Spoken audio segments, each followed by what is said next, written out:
Четврток, 16 јануари, кратки вести во 12 часот.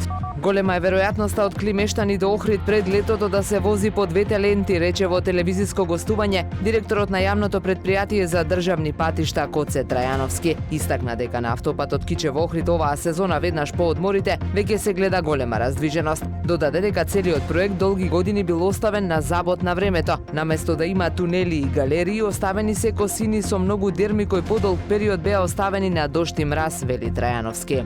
Охриѓани пред уште еден хуманитарен предизвик за да и помогнат на 16-годишната Ана Радеска, наша сограѓанка која боледува од ретка болест и потребно е да се изврши итна операција на мозокот во Германија која чини 37.000 евра. Црвен крст Охрид на повеќе локации постави собирни кутии за донации. Средства може да се донираат и на телефонските броеви 143 115 на А1 и 143 479 на Телеком, на трансакцијската сметка отворена во Стопанска банка и на платформата iCrowd.mk.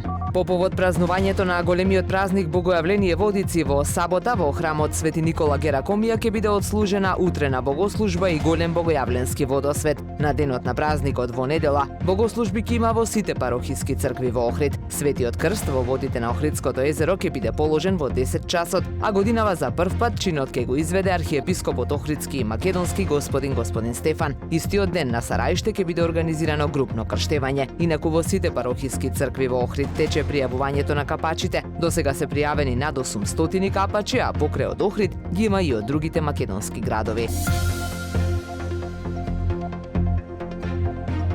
Времето денес промерливо облачно, дува засилен северен ветер. Максималната температура во Охрид до 4 степени. Повеќе информации на ohridpress.com.mk.